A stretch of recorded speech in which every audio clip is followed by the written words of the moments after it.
El Chupa Cripto. Good morning, good afternoon, good night. Today I will be talking about Bitcoin, the chart, and comparing it to Terra Luna and Avalanche. Then I'm going to be talking about other crypto channels that I saw today. I know a lot of y'all don't have the time to see all these videos, so I'm hoping that I can save y'all some time by briefly summarizing it. I will be posting their videos in the description below if y'all want to hear their topics in more detail. Don't forget to hit the subscribe button and like this video if y'all haven't already. So let's see what's going on with Bitcoin.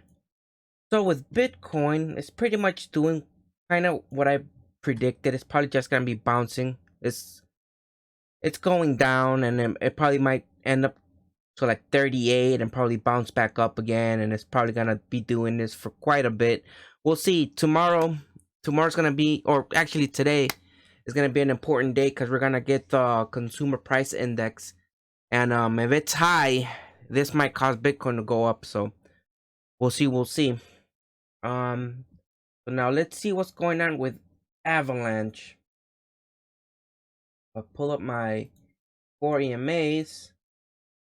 It looks like it's kind of losing against Bitcoin right now.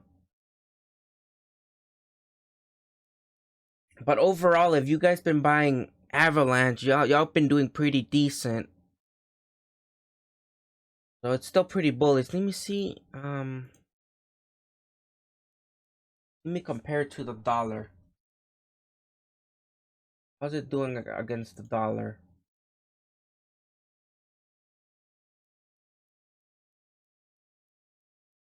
$72, $53. So yeah, it looks like it's doing alright, but it looks like we're getting a triangle pattern right here.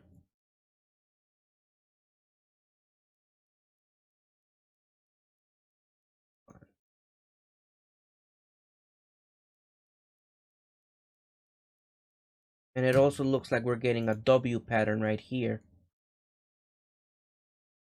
So we managed to break this level because we got this line right here also. So we got 3 breakout points. We got this line, which is the 100 moving average. We got this downtrend that we could break, and then we have this resistance. If we could manage to break all 4 of those, it's a possibility that we could hit. Let me see. We'll do the small one first. The possibility that we could go to $103, or we could go to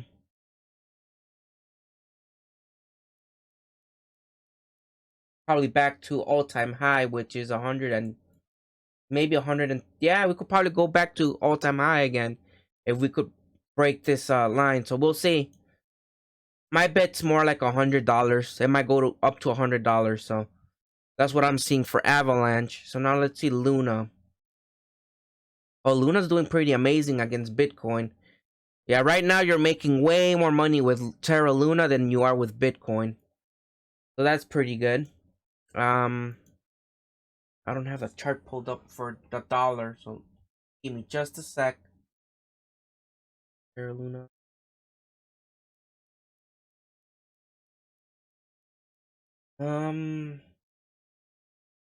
Yeah, it looks like we're touching all-time high again. Is it all-time high? Yeah. Yeah, it looks like we're touching all-time high again. So we'll see if we could break this. If we could break this line right here, let me give you a price prediction. Give me just a sec.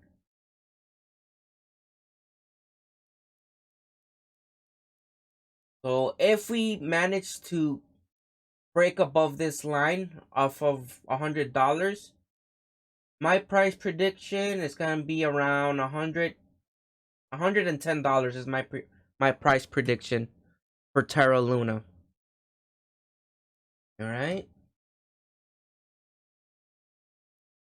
So that's all I got for TA. To start off with the BitBoy morning stream, they analyzed the market and looked more into the Biden order and the memo that was leaked. The, they read articles on the Federal Reserve experimenting on Chinese blockchain. They also talked about Charles Hoskinson, the co-founder of Ethereum, and Cardano being attacked for lying about his education.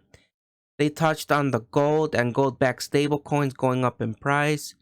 They also talked about the downfall of OpenSea, the marketplace, and Ethereum transactions actually getting cheaper. The show was pretty entertaining, but overall the content was okay. On Around the Blockchain, the guests were Altcoin Daily, Crypto Windy O, and Mind Your Biz.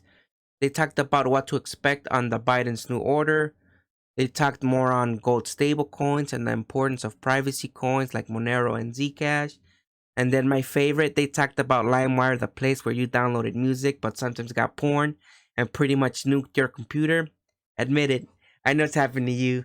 So it seems like LimeWire is now getting into NFT and the NFT business. So we'll see what happens with that. On digital asset news, Rob talked about the reasons why he believed Bitcoin pumped, and then he gave some bad news on Crypto.com, asking for loans to be paid back by March 15. And then he talked about his strategy for wealth preservation. Overall, his content was interesting, especially his strategy to preserve wealth. Crypto Wendy's topic was pretty scary. She is bearish overall and warning people on how the market might still fall. She puts a very different perspective, and I recommend everyone to see it. It's only 6 minutes long. You can even watch this while you're taking a dookie. No excuses. On Cryptos R Us, he is waiting for the CPI data to come out today. Everyone is predicting that it is going to be high, and if it is, it might cause Bitcoin and other commodities to go really high. People will be trying to protect themselves from inflation. He talked about Bitcoin and the stock market finally diverging, because for the longest people didn't understand what Bitcoin was, so they kind of treated it like a tech stock. He also talked about the new South Korean president trying to deregulate crypto to make it easier on their people, and also K-pop joining Sandbox. That would be pretty interesting. He also touched on Algorand starting to do smart contracts with actual real estate. His content was overall pretty good today. Altcoin Daily talked about Biden's executive order. Man, I'm about had it with this topic. This shit's fucking everywhere. He also touched on Goldman Sachs offering ETH to their clients. He talked about Phantom and Avalanche doing good. And again, Cardano founder being accused of falsifying credentials. His content would have been good if I didn't hear most of this info from other channels. On Invest Answers, he talked about the CPI prediction, what big money walls are doing, what's going on with Phantom and Terra Luna, and then he talks about Tesla and Amazon stocks. James's content is usually always good. He does a lot of research and has a lot of experience with analyzing the market. Andre Zik goes into more detail on what is going on with the new crypto order, or the Biden executive order, and what's it all about. So if you want to know more in detail what's going on, check out this video.